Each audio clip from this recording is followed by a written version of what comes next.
নমস্কাৰ এই মুহূৰ্তত ৰাতিপুৱাৰ কেইবাটাও গুৰুত্বপূৰ্ণ খবৰ আজি ২৭ ফেব্ৰুৱাৰী অসমৰ লগতে ভাৰতৰ বিভিন্ন প্ৰান্তৰ পৰা ৰাতিপুৱাৰ কেইবাটাও খবৰ আহি পৰিছে এই মুহূৰ্তত জনাই আছো ৰাতিপুৱাৰ গুৰুত্বপূৰ্ণ খবৰ মাইক্ৰ ফাইনেন্সৰ ঋণ লোৱা মহিলা এতিয়া যাব লাগিব জেললৈ এই মুহূৰ্তত ডাঙৰ খবৰ বিপদত পৰিব এবাৰ মাইক্ৰ ফাইনেন্সৰ ঋণ লোৱা মহিলা গুৰুত্বপূৰ্ণ খবৰ বিপদত পৰিব মাইক্ৰ ফাইনেন্সৰ ঋণ লোৱা মহিলা ঋণৰ বাবে ৰাজ্যৰ সকলো মহিলা যাব লাগিব এতিয়া জেললৈ এতিয়াও পৰিশোধ কৰা হোৱা নাই ধাৰ পৰিশোধ কৰাৰ প্ৰতিশ্ৰুতি পালন নকৰিলে মুখ্যমন্ত্ৰীয়ে এটা ব্ৰেকিং নিউজ এই মুহূৰ্তত মহিলাসকলৰ সৰ্বমুঠ ধাৰ আছিল 12,500 কোটি টকা মাত্ৰ 2,304.30 কোটি টকাৰ ঋণহে পৰিশোধ কৰিলে চৰকাৰে বৰ্তমানে 9,700 কোটি টকাৰ ঋণ পৰিশোধ কৰিবলৈ বাকী আছে এতিয়া খুদে মূলে এই ধাৰ কেইবাগুণলৈ বৃদ্ধি পালে এতিয়া মাইক্ৰ ফাইনেন্সৰ ঋণ থকা কোনো মহিলাই নাপাব ধাৰ মাইক্ৰ ফাইনেন্সৰ ঋণক লৈ বিধায়ক অখিল গগৈয়ে বিস্ফোৰণ ঘটাইছে আন এটা খবৰ হৈছে ভূপেন বৰা চালানী বিপুৰীয়াত বিজেপি কৰ্মীয়ে দিলে চালানী হটাও শ্লোগান এই মুহূৰ্তৰ ডাঙৰ খবৰ বিজেপিত যোগদান কৰাৰ পাছতে এতিয়া চালানী আখ্যা দিছে ভূপেন বৰাক বিপুৰীয়াত বিজেপি কৰ্মীয়ে দিছে চালানী হটাও শ্লোগান এই মুহূৰ্তত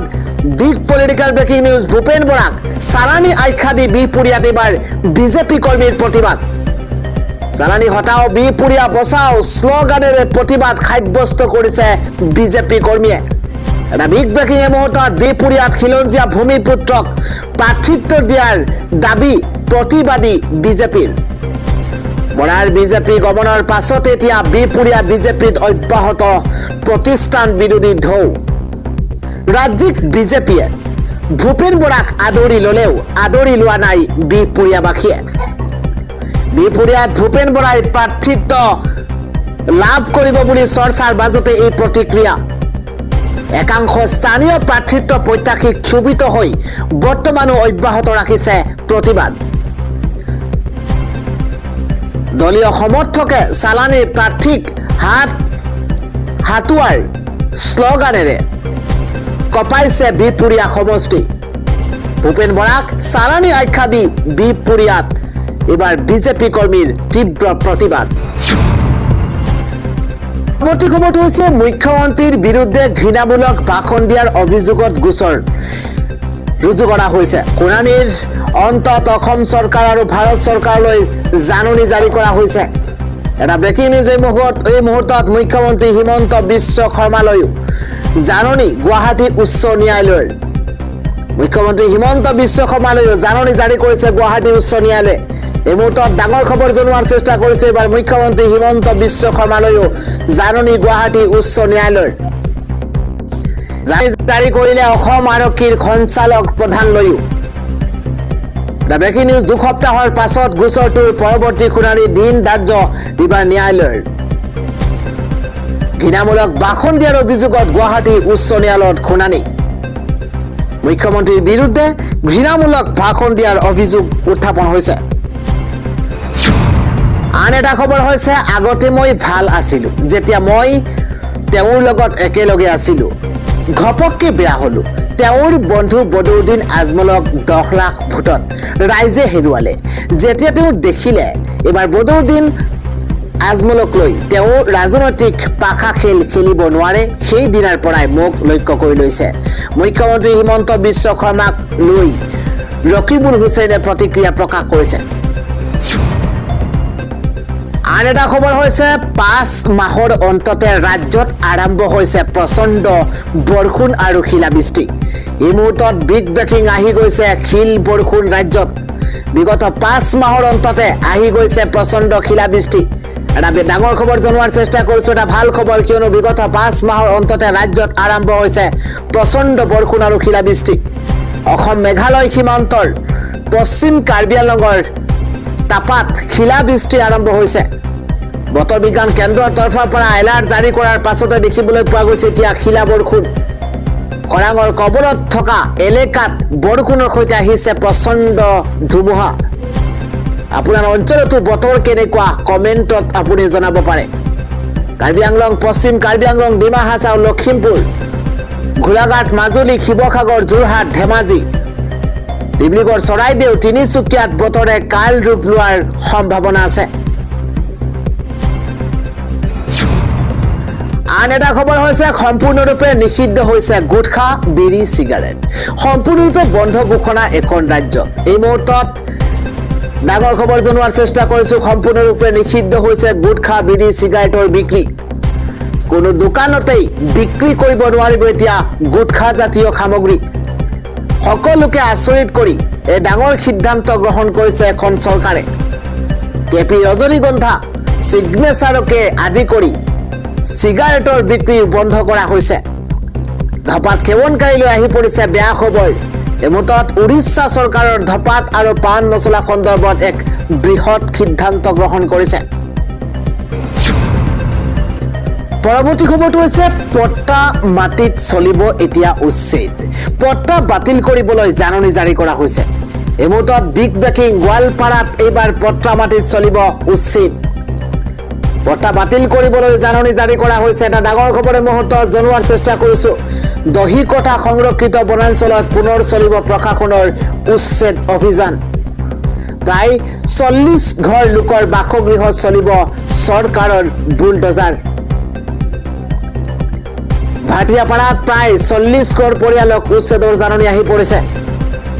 ৰমজান মাহতেই উচ্ছেদৰ জাননী পাই এতিয়া আতংকিত হৈ পৰিছে ৰাইজ জৰীপ নকৰাকৈ পট্টা মাটিত জাননী দিয়াত এতিয়া হতভম্ব হৈ পৰিছে ৰাইজ ডাঙৰ খবৰ জৰীপ নকৰাকৈ পট্টা মাটিত জাননী আহি পৰিছে এতিয়া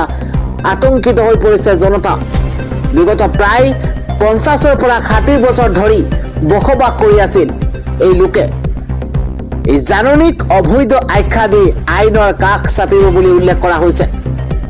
গোৱালপাৰাত এইবাৰ পট্টা মাটিত চলিব উচ্ছেদ অভিযান আন এটা খবৰ হৈছে জুবিন হত্যাৰে জড়িত সিদ্ধাৰ্থ শৰ্মাৰ সিল কৰা প্ৰতিষ্ঠান খুলি দিয়াৰ নিৰ্দেশ দিয়া হৈছে এটা জৰুৰী খবৰ এই মুহূৰ্তৰ ডাঙৰ খবৰ জুবিন গাৰ্গৰ হত্যাৰ অভিযোগকাৰী সিদ্ধাৰ্থৰ মহাবীৰ একুৱাৰ কোম্পানী তলা খোল খাব আৰক্ষীয়ে সিল কৰা ব্যৱসায়িক প্ৰতিষ্ঠান খোলাৰ নিৰ্দেশ এবাৰ উচ্চ ন্যায়ালয়ৰ এটা ব্ৰেকিং নিউজ এই মুহূৰ্তত জুবিনৰ টকা লুণ্ঠন কৰি ব্যৱসায় আৰম্ভৰ অভিযোগ আছিল পূৰ্বে আৰু ইয়াৰ পিছত এতিয়া সিদ্ধাৰ্থৰ সহযোগীৰ আবেদনৰ ভিত্তিত পুনৰ আৰম্ভ কৰাৰ নিৰ্দেশ কোম্পানী সিদ্ধাৰ্থই মহাবীৰ একুৱাৰ নামত বিনিয়োগ কৰিছিল 1 কোটি 10 লাখ টকা জুবিন গাৰ্গৰ ন্যায় প্ৰক্ৰিয়া চলাৰ মাজতে নিৰ্দেশনা এইবাৰ উচ্চ ন্যায়ালয়ৰ জুবিন ঘটনাৰে জড়িত আবেদনৰ প্ৰথমটো শুনানি জুবিন হত্যাৰ অভিযোগকাৰী সিদ্ধাৰ্থৰ মহাবীৰ একুৱাৰ তলা খোল খাব পৰৱৰ্তী খবৰটো হৈছে ভাষণৰ বাবে নহয় কামৰ কাৰণে মুখ্যমন্ত্ৰী লাগে এমডি হিচাপে তৃতীয়বাৰৰ বাবে আমি চৰকাৰ গঠন কৰিম কংগ্ৰেছে কেৱল ক্ষমতাৰ বাবেহে ৰাজনীতি কৰে কংগ্ৰেছক তীব্ৰ কটাক্ষ কৰি এইদৰে মন্তব্য কৰিছে ৰাজ্যিক বিজেপিৰ সভাপতি দিলীপ শইকীয়াই পৰৱৰ্তী খবৰ ভূপেন বৰাই মন্তব্য কৰিছে ভূপেন বৰাই কৈছে মই বটাবিহীন পাল তৰা নাও যতেই নাও ৰাখিব তাতেই নামিম 2 মাৰ্চত সিদ্ধান্ত হ'ব কৰ পৰা নিৰ্বাচন খেলিম এইদৰে মন্তব্য কৰিছে ভূপেন বৰাই জনাই গৈছো আন এটা ডাঙৰ খবৰ পবিত্ৰ ৰমজান মাহতে বৰপেটাত উত্তপ্ত পৰিস্থিতি এই মুহূৰ্তত ওলাই আহিছে শ লোক বিগ ব্ৰেকিং ৰমজান মাহতে ৰাজপথত ভয়ংকৰ প্ৰতিবাদ বৰপেটাৰ হাউলিত এতিয়া উত্তপ্ত পৰিস্থিতিৰ সূচনা হৈছে আব্দুল হালিম খানৰ দুৰ্ঘটনাত মৃত্যুৰ পাছতেই ভয়ংকৰ পৰিস্থিতিৰ সূচনা হৈছে এটা ব্ৰেকিং নিউজ এই মুহূৰ্তত ৰাজপথতে শ জনতাৰ উত্তাল প্ৰতিবাদ এটা ভয়ংকৰ দুৰ্ঘটনাৰ পাছতে এই পৰিস্থিতি বালি কঢ়িওৱা ট্ৰেক্টৰৰ খুন্দাত নিহত হৈছে 12 বছৰীয়া শিশু নিহত শিশুটি ষষ্ঠ শ্ৰেণীৰ আব্দুল হালিম খান বুলি জানিব পৰা গৈছে। মৃত শিশুটিৰ ঘৰ হাউলিৰ আইচৰাপাৰ। অবৈধ বালি কঢ়োৱা ট্ৰেক্টৰ ডাম্পাৰৰ চলাচল বন্ধৰ দাবী জনোৱা হৈছে। আৰক্ষী প্ৰশাসনৰ লোকৰ বুজনিত ক্ষান্ত হয় লোকসকল। পৰৱৰ্তী খবৰটো হৈছে দক্ষিণৰ জনপ্ৰিয় অভিনেত্ৰী ৰশ্মিকা মান্দানাই ২৬ ফেব্ৰুৱাৰীত অভিনেতা বিজয় দেৱৰাকোণ্ডাৰ সৈতে বিবাহ পাশত আবদ্ধ হয়। ৰাজস্থানৰ উদয়পুৰত অনুষ্ঠিত বিবাহ অনুষ্ঠানত দক্ষিণৰ বহু অভিনেতা অভিনেত্ৰীৰ লগতে পৰিয়ালৰ তথা আত্মীয় স্বজন উপস্থিত আছে। আন এটা খবৰ হৈছে অনিল আম্বানীৰ ৩,৭১৬ কোটি বাসগৃহ জব্দ এইবাৰ ইডিৰ। বিগ ব্ৰেকিং মুহূৰ্তত উদ্যোগপতি অনিল আম্বানীৰ বিৰুদ্ধে ইডিৰ বৃহৎ অভিযান। অনিল আম্বানীৰ বাসগৃহ জব্দ কৰিছে ইতিমধ্যে ইডিয়ে। ৩,৭১৬ কোটি টকা মূল্যৰ আছিল অনিল আম্বানীৰ বাসগৃহটো ইতিমধ্যে ইডিয়ে জব্দ কৰিছে। ৰিলায়েন্স কমিউনিকেশ্যন কোম্পানীৰ লগত জড়িত আছিল বিষয়টো। বেংকৰ পৰা জালিয়াতিৰে ধন সৰকোৱাৰ অভিযোগ উত্থাপন হৈছিল। PMLA আইনৰ অধীনত গোচৰ ৰুজু কৰিছিল ইডিৰ বিৰুদ্ধে। অনিল আম্বানীৰ অট্টালিকা সদৃশ বাসগৃহটোৰ নাম এৱৰ্ডে। মুম্বাইৰ পালি হিলত অৱস্থিত অনিল আম্বানীৰ অট্টালিকাটো সৰ্বমুঠ ১৭ মহলীয়া আৰু ৬৬ মিটাৰ উচ্চতাৰ। ইতিমধ্যে ইডিয়ে আম্বানীৰ ১৫,০০০ কোটিৰ সম্পত্তি বাজেয়াপ্ত কৰিছে। উচ্চতম ন্যায়ালয়ৰ নিৰ্দেশনাৰ পাছতে এতিয়া তদন্ত আৰম্ভ কৰিছিল ইডিয়ে। উদ্যোগপতি অনিল আম্বানীৰ বিৰুদ্ধে ইডিৰ সৰ্ববৃহৎ অভিযান। খবৰটো হৈছে বিজ্ঞাপনেৰে ব্যৰ্থতা ঢাকিব বিচৰা হিমন্ত বিশ্ব শৰ্মা চৰকাৰৰ বিৰুদ্ধে ২৮ ফেব্ৰুৱাৰীত SFIDYFৰ আইৰ ধিক্কাৰ দিৱস। প্ৰতিশ্ৰুতিৰ বিপৰীতে গৈ লাখ লাখ যুৱ ছাত্ৰৰ লগতে ৰাজ্যবাসীক চৰম প্ৰতাৰণা কৰা হিমন্ত বিশ্ব শৰ্মা নেতৃত্বাধীন বিজেপি চৰকাৰৰ বিৰুদ্ধে অহা ২৮ ফেব্ৰুৱাৰীত ধিক্কাৰ দিৱসৰ আয়োজন কৰিছে SFI আৰু DYFIয়ে। হিমন্ত বিশ্ব শৰ্মা চৰকাৰে ৫ বছৰ আৰু বিজেপি চৰকাৰে ১০ বছৰ পূৰ্ণ কৰাৰ প্ৰাক্ষণত নতুন পদ সৃষ্টিৰ পৰিৱৰ্তে লাখ লাখ পদ বিলুপ্তিৰ পথ সুগম কৰাৰ উপৰি শিক্ষা, স্বাস্থ্য, কৃষি, নাগৰিকৰ সুৰক্ষাৰ আদি ক্ষেত্ৰত বিধ্বস্ত অৱস্থালৈ ঠেলি দিছে। স্বচ্ছ আৰু নিকা নিযুক্তি আৰু দুৰ্নীতিৰ বিৰুদ্ধে শূন্য সহনশীলতাৰ নীতি ঘোষণা কৰা এইখন চৰকাৰৰ দিনত দুৰ্নীতিয়ে চৰম সীমা পাইছে। ছাত্ৰ যুৱক সংগঠন দুটাই সেইদিনা হিমন্ত বিশ্ব শৰ্মা চৰকাৰৰ ঠগ প্ৰবঞ্চনাৰ আৰু প্ৰতাৰণাৰ স্বৰূপ উদঙাই এক অভিযোগ পত্ৰ প্ৰকাশ কৰিব আৰু প্ৰতাৰক চৰকাৰখনক আগন্তুক নিৰ্বাচনত পৰাস্ত কৰাৰ বাবে ৰাজনৈতিক যুদ্ধ ঘোষণা কৰিব। ছাত্ৰ যুৱক সংগঠন দুটাৰ স্পষ্ট অভিযোগক APC নিযুক্তি প্ৰক্ৰিয়াৰ দুৰ্নীতি উদঙাই বিপ্লৱ কুমাৰ শৰ্মা আয়োগে প্ৰতিবেদন দাখিল কৰাৰ পাছতো আজিলৈ সঠিক ব্যৱস্থা গ্ৰহণ নকৰিলে। ১.৫ লক্ষাধিক যুৱক যুৱতীক নিযুক্তি দিয়া বুলি দাবী কৰা চৰকাৰখনে মানুহক বিভ্ৰান্ত কৰিবলৈ আৰু সহানুভূতি আদায় কৰিবলৈ এই তথ্য প্ৰচাৰ কৰিছে। প্ৰকৃততে এই নিযুক্তি প্ৰক্ৰিয়া যথেষ্ট অস্পষ্ট আৰু গুৰুতৰ খেলিমেলিযুক্ত। দাবী কৰি অহাৰ পাছতো আজিলৈ চৰকাৰে এই সম্পৰ্কত শ্বেতপত্ৰ প্ৰকাশ নকৰিলে। যথেষ্ট অভাৰলেপিং হোৱা শুৱালকুছিৰ 56/57 অৰ্থাৎ ৫৬-৫৭ বছৰীয়া ব্যক্তিয়ে চাকৰি পোৱা, জালুকবাৰী সমষ্টিৰ বেছি সংখ্যক প্ৰাৰ্থীয়ে নিযুক্তি পাবলৈ সক্ষম হোৱা আদি স্পষ্ট অভিযোগ হোৱাৰ পাছতো হিমন্ত বিশ্ব শৰ্মা চৰকাৰে কোনো ব্যৱস্থা নললে। গিগ কৰ্মচাৰীৰ ঠিকাভিত্তিক কৰ্মচাৰী আঁচনিভুক্ত কৰ্মচাৰীৰ চাকৰি আৰু কৰ্মৰ নিৰাপত্তা দিয়াৰ সলনি চৰকাৰে কেৱল হিতাধিকাৰী সৃষ্টিৰে ভোট সংগ্ৰহ কৰাৰ ৰাস্তা লৈছে। কৰ্মৰ সন্ধানত বহিৰাজ্যলৈ যোৱা লাখ লাখ যুৱক যুৱতীক সুৰক্ষা আৰু পঞ্জীয়ন কৰাৰ ক্ষেত্ৰতো এই চৰকাৰে কোনো উদ্যোগ গ্ৰহণ কৰা নাই।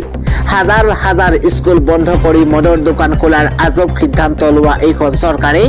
2 লক্ষাধিক টকাৰ ঋণ লৈ ৰাজ্যৰ অৰ্থনৈতিক অৱস্থা ভয়াৱহ অৱস্থালৈ ঠেলি দিছে। এটাৰ পিছত এটাকৈ উদ্যোগ বন্ধ কৰা এইখন চৰকাৰে সাধাৰণ কৃষক আৰু জনজাতীয় লোকৰ 1.5 লক্ষাধিক বিঘা মাটি আদানী আম্বানী আৰু ৰামদেৱৰ হাতত তুলি দিছে।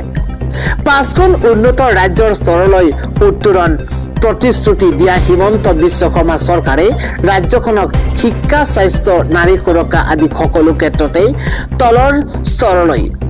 অধপতিত কৰিছে। ৰাজ্যৰ মৌলিক সমস্যা সমাধান কৰিব নোৱাৰা এই চৰকাৰখনে কেৱল হিন্দু মুছলমানৰ নামত সাম্প্ৰদায়িক ৰাজনীতি কৰিছে আৰু বিৰোধী দল সংগঠনৰ বিৰুদ্ধে স্বৈৰাচাৰী মনোভাৱ লৈ ৰাজ্যৰ গণতান্ত্ৰিক পৰিৱেশ বিনষ্ট কৰিছে। এই প্ৰেক্ষাপটতে SFI আৰু DYFI হিমন্ত বিশ্ব শৰ্মা চৰকাৰৰ আচল ছবি উদঙাই দিবলৈ ধিক্কাৰ দিৱসৰ আয়োজন কৰিছে। এই কাৰ্যসূচী সফল কৰি তুলিবলৈ ৰাজ্যৰ যুৱ ছাত্ৰ সমাজ আৰু সাধাৰণ ৰাইজলৈ আহ্বান জনাইছে। জনাই আছো আন এটা খবৰ, ধুবুৰীত আজমলক 10 লাখ ভোটত হৰুৱাৰ পিছৰে পৰা হিমন্ত বিশ্ব শৰ্মাই মুখ খেদিব নোৱাৰা হৈছে। এই মন্তব্য কৰিছে ৰকিবুল হুছেইন। কংগ্ৰেছৰ জ্যেষ্ঠ নেতা তথা সাংসদ ৰকিবুল হুছেইনে সংবাদ মাধ্যমৰ আগত মুখ্যমন্ত্ৰী ডক্টৰ হিমন্ত বিশ্ব শৰ্মাৰ বিৰুদ্ধে এক গুৰুতৰ অভিযোগ উত্থাপন কৰিছে। তেওঁ কয় যে ধুবুৰী লোকসভা সমষ্টিত AIUDFৰ মুৰব্বী বদৰুদ্দিন আজমলক অভিলেখ সংখ্যক 10 লাখ ভোটৰ ব্যৱধানত পৰাস্ত কৰাৰ পিছৰে পৰা মুখ্যমন্ত্ৰীগৰাকীয়ে তেওঁক লক্ষ্য কৰি মৌখিক আক্ৰমণ চলাই আহিছে। ৰকিবুল হুছেইনৰ মতে এসময়ত তেওঁলোকৰ মাজত ভাল সম্পৰ্ক আছিল যদিও আজমলৰ পৰাজয়ৰ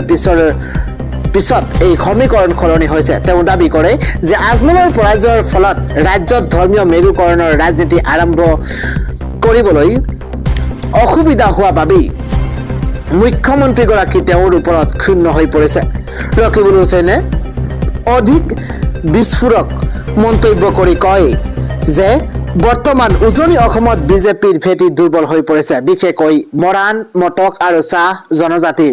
লোকসকলৰ মাজত বিজেপিৰ প্ৰতি অসন্তুষ্টি বৃদ্ধি পাইছে। কেন্দ্ৰীয় চৰকাৰক চাহ জনজাতিৰ কোনো প্ৰতিনিধি নথকাৰ বাবেই নিৰ্বাচনত জয়ী হ'বলৈ মুখ্যমন্ত্ৰীয়ে পুৰণি বন্ধু বদৰুদ্দিন আজমলৰ সহায় ল'বলৈ বিচাৰিছে বুলি তেওঁ অভিযোগ কৰে। মুম্বাই বা ডুবাইত জিৰণি লৈ থকা আজমলক হিমন্ত বিশ্ব শৰ্মাই আগন্তুক বিধানসভা নিৰ্বাচনৰ বাবে পুনৰ মাতি অনা বুলিও ৰকিবুল হুছেইনে সংবাদ মাধ্যমৰ আগত উল্লেখ কৰিছে।